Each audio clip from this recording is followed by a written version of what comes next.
the situation we were faced with after having numerous negotiations and with the council team in Manchester was that 60% of the events taking place at the venue we have had already been cancelled.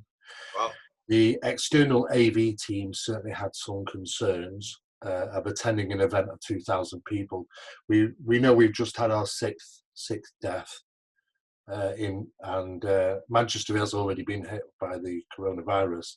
In fact, Bolton, where our office is, in that location, Bolton is also, there's been people with coronavirus. So we had obviously some main concerns. A number of our lecturers already contacted us.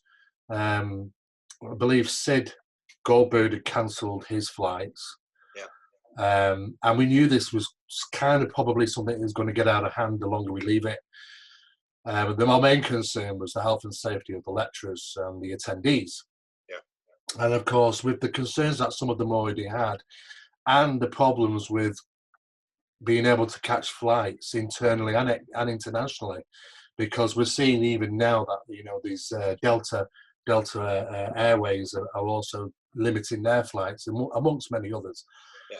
We thought we'd probably best have to cancel now, because what they were doing, a lot of the services were like hotels and venues and AVTs and things were requiring non-refundable deposits. Yeah. So we decided to cut our losses now, because if we ran with the event and it escalated to the point where we couldn't do it at last minute, the overall expense would have been about 10 times more than it would have been to cancel it now. So it was kind of, even though that none of us wanted to do it, we were most saddened about it, but there was just no way around it. So we had to make a quick decision at that.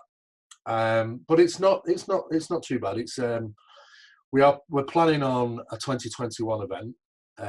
In fact, we have 5 events in 2021. We have 4 small events, which will be like single speakers that come to Manchester and have a one-night event with them. And we have the main event as well. It's going also to be taking place. So it allows us to focus a little bit more on for next year and maybe deliver something a little bit more special. I'm kind of watching the scene as it unfolds and develops, not just across the UK, but internationally. And there doesn't seem to be any let up. In fact, every single day there seems to be a worsening condition, not just for our National Health Service in the UK, because we were suffering with our National Health Service to begin with, before such a virus like this comes along. And now we're very limited to the amount of people we can take into hospitals. A number of them have already put up outside tents and kind of refabricated areas to deal with this situation, because they can't take them into the hospitals. The hospitals are full. There is referencing to bringing in the army to assist. But it is a growing concern, and of course we're only small in the UK, and our National Health Service pretty much was already on its knees, to be honest, long before this virus came along. So though that everybody's trying to remain positive, the realism of it is that it's seemingly going to affect people's lives, and mostly businesses within the UK, and including ourselves and many others. So it's not just the events that we're seeing, you know, which is problematic. The work that we deal with people in overseas and projects and flying to locations is also, you know, being affected by this. So a lot of things have come to kind of a grinding halt at the moment, until we can find out what the situation is as it develops. Is it going to get better? And if so, when? A lot of people have asked us, could we have postponed? Well, the problem is that we don't know when to postpone to. You know, that's the biggest problem. And for us, the last thing we would want with anybody to contract that illness, because we would feel we'd have a duty of care, especially if it was a lecturer, a duty of care to look after those individuals, even if they're quarantined, which they would certainly have been quarantined, and until that illness passes them. And we would have had a duty of care there as well. And of course, no insurance companies are paying out anything regarding this epidemic, which is across the country. So financially, it's something that's going to hit businesses quite hard. But luckily for us, we'll be able to pull the plug reasonably fast than later. And I think it would have been a lot more damaging if we'd done it later. So that's the kind of the score with the situation. I believe we're the first UFO paranormal or subject-related event to be cancelled on a large scale like this. A few people have been in touch with me about that. We also had some concerns because we were supposed to be working along with Victoria to contact in the desert for May. We do know that there's currently 6 outbreaks of coronavirus and people are affected in the Palm Springs area. It is a relatively small location which is trying to gain control, and they have certainly concerns about large events taking place in Palm Springs because it's going to be bringing in people from internationally from all over the world into one small location, and I don't think they're prepared for that. At this moment in time, I believe they're in discussions of possibly cancelling large events in Palm Springs. So if we're hoping that doesn't actually affect them as well, really. So it's seemingly, it's pretty much worldwide is this growing concern about events having to be cancelled. Can I ask you a question? Like, for people who don't know, I've been to your event, Desta's been there. Can you describe the size of your event? Are you the biggest event in Europe in terms of UFO paranormal stuff? We are the largest event in Europe. We are our 5th year into Awakenings Expo.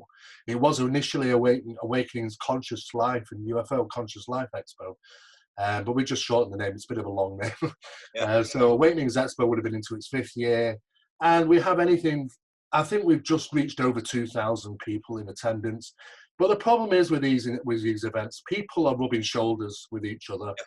You know, I mean, there are plenty of people come in, they sit with each other, they're going to be mixing with each other all day. It's an inside location, it's in a very large hangar, like a big aircraft hangar, which is sectioned out into different locations. And I think it's just, we have seen a slight impact on regarding ticket sales because I guess people are going to be concerned. People are going to be concerned at the fact that, you know, they don't know who they're going to be sat around. Yeah. They don't need to even look ill to be able to contract that virus from them. They might not even know that they have it. And the incubation, and there's some debate now about the incubation debate, is it 14 days? Some of them are saying 24 days. Some of them are saying 27 days. I think we're seeing altering information because we're having a virus which is mutating is taking place in this virus. They're seeing two strings of this now, string L and string S, which affects people differently. One of the most profound unusual things is that they're not quite sure how it's not affecting so many of the younger generation. It's certainly affecting the older generation. Yeah. So, I mean, as you well know, I mean, in one fell swoop, we don't want to wipe out half of ufology, so we could. Tell me what you're going to do for next year. You got some new plans. You were going to move it anyway, right? We have, yes. We are planning a larger event, which is going to be moved about 40 minutes away from Manchester to Blackpool.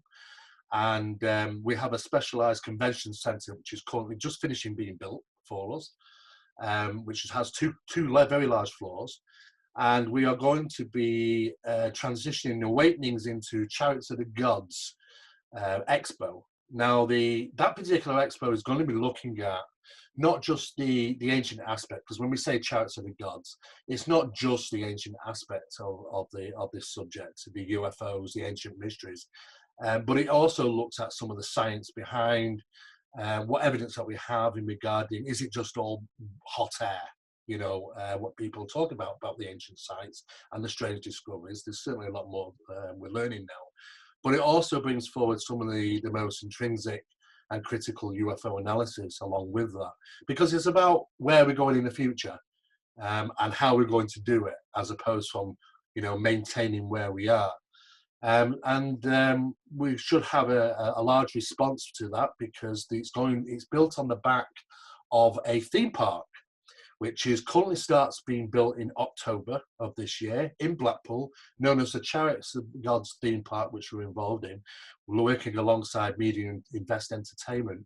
And it's going to take about 3 years to build, because these things obviously do, but we've got the best architects in the world, which are going to be coming along. These are the people that kind of build things in Disneyland and stuff. Yeah. And but this particular theme park is different than any other. It's about education. It's about education to the subject. It's introducing to the younger generation. One of the things we've always stood for right from the beginning is seeing where we're going to be in 30, 40, 50 years' time.